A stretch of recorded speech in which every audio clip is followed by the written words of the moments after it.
नमस्कार। आज सुबह जब मैं अखबार पढ़ रहा था तो मुझे यूपीए का कार्यकाल याद आ गया, 2004 से लेकर 2014 तक। और जो खबरें आज के दिन अखबारों में चल रही हैं वो दृश्य तो हमने उन 10 सालों में देखा नहीं, क्योंकि हमने ईडी को ऐसी खुली छूट दी नहीं थी और हमने अपनी कूटनीति और अपनी जो विदेश की नीति है उसके प्रति हमने कई काम किए और हमें गलत तथ्य लेकर हमने किसी पॉलिटिकल पार्टी को, किसी लीडर को प्रोसिक्यूट नहीं किया।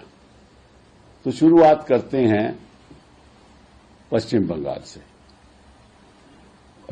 शायद आपको मालूम नहीं कि जब ये कानून पारित हुआ था, एनफोर्समेंट डायरेक्टरेट का गठन हुआ था, तो हमें यह नहीं मालूम था कि एनफोर्समेंट डायरेक्टरेट एक ओमनी प्रेजेंट प्रोसिक्यूटिंग एजेंसी है जो हिंदुस्तान में कहीं भी जा सकती है, कभी भी जा सकती है। और सारा फेडरल स्ट्रक्चर हमारा ढांचा है, संघीय ढांचा है, उस पर ऐसा आक्रमण करती है जैसे कि विपक्षी नेताओं को तंग करना है, उनकी सरकारें गिरानी हैं, वाजिब हो नहीं वाजिब हो कोई फर्क नहीं पड़ता। और कानून, और ये तो विजय मदन लाल चौधरी की देन है, जिसके ऊपर आज तक सुप्रीम कोर्ट ने कोई फैसला नहीं दिया, हालांकि 2 रिव्यू पिटीशन पेंडिंग है।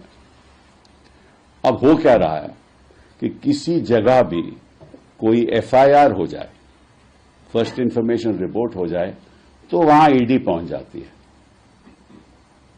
क्योंकि वो समझती हैं कि जहां आरोप हुआ है वहां हमें हक है तफ्तीश करने का। ये ईडी का मतलब कि किसी भी राज्य में पहुंच के, और ऐसे ही उन्होंने, और ये बहुत एक दिलचस्प बात है कि ईडी तभी जाती है जब इलेक्शन होती है। आपको झारखंड में याद है कि इलेक्शन हो रही थी तो ईडी पहुंच गई, याद है ना आपको? आपको ये भी याद है कि बिहार में अभी इलेक्शन हो रही थी तो ईडी पहुंच गई और कोर्ट ने कार्रवाई शुरू कर दी उसी इलेक्शन के दरमियान, ताकि लालू जी को यहां आना पड़े, तेजस्वी को यहां आना पड़े। और इलेक्शन पश्चिम बंगाल में हो गया है तो अब ये लोग पहुंच गए ना। तो मैं आपको, क्योंकि मैं तो वकील रहा हूं इस मामले में, तो ये जो कोल स्कैम की बात करते हैं ये तो कई वर्षों से चल रहा है, ये आज की बात थोड़ी ना है। इसमें तो एक पश्चिम बंगाल द्वारा एक डिस्प्यूट खड़ी की गई between the state and the centre, में राज्य और केंद्र सरकार के बीच एक डिस्प्यूट चल रहा है, वो सूट चल रहा है, उसमें भी ये आरोप है। तो इतने सालों से चल रहा है, तो इन लोगों को अभी याद आया कि भैया इलेक्शन हो रहा है, अभी जब छापा मारना है, अभी याद आया इनको। इतने साल क्या कर रहे थे? 2 साल पहले, 3 साल पहले, 4 साल पहले क्या कर रहे थे? अभी इलेक्शन के दरमियान इनको याद आया कि भैया अभी जरूरी है, सच हमें दस्तावेज लेने हैं। ये अपने आप में एक दिलचस्प कहानी है, रोचक कहानी है। इसे साफ जाहिर है कि क्यों जाना चाहते हैं, कैसे जाना चाहते हैं, किस तरह से उथल पुथल मचाकर कुछ और भी शायद करना चाहते हो, हमें नहीं मालूम।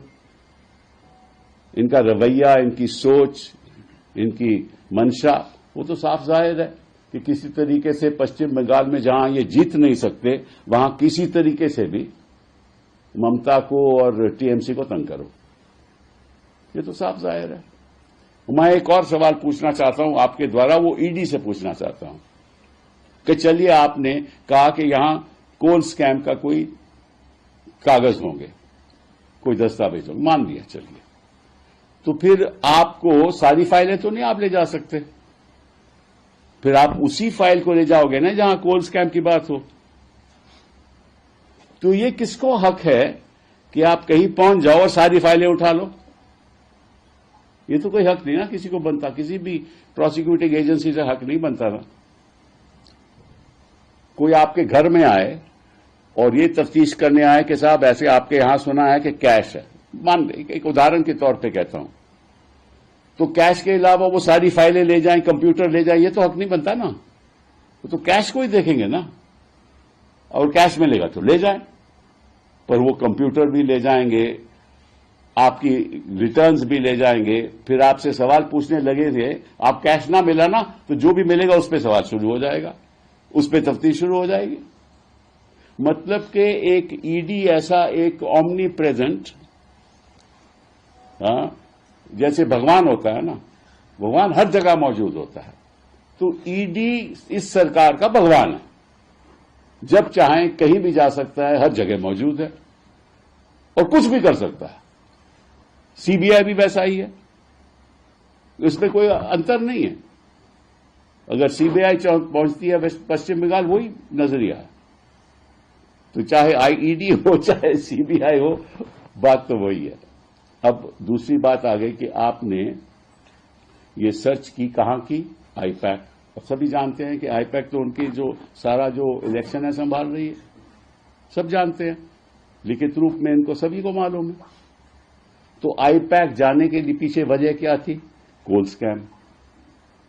तो अगर कोल स्कैम वजह थी तो कौन से आपने दस्तावेज लिए? आप तो यही पूछ सकते थे ना वहां जाकर के, हमें बताइए कहां आपके दस्तावेज है, और अगर कोल स्कैम की वो बात है तो हमें बताइए, दिखा दीजिए। लेकिन आप फाइलें तो नहीं उठा सकते। और ये गलती सुप्रीम कोर्ट की है, क्योंकि आज तक उन्होंने ये कानून को इस बारीकी से देखा ही नहीं, और विजय मदन लाल चौधरी की जजमेंट है उसके प्रति जो 2 रिव्यू पिटीशन पेंडिंग है, जहां कई ऐसे सवाल उठ रहे हैं और हमने उठाए हैं, उसका आज तक फैसला नहीं हुआ। हालांकि 2 बार हियरिंग हो चुकी और जन होता रहा। तो अगर कानून का और कानून की बारीकियों का फैसला नहीं होगा और ये भगवान का हक इस सरकार को दिया जाएगा, तो निश्चित रूप से उधम तो होगा ही। लोग तो अपना बचाव करेंगे ना। अगर घर में आकर को घुसकर आपको मारना चाहता है तो आप डिफेंड करोगे ना भैया, या आप ये गलत कर रहे हो। हम तो ममता के साथ, हम तो इस सरकार के खिलाफ, हम ये जो चल रहा है ना, हम बिल्कुल खिलाफ हैं।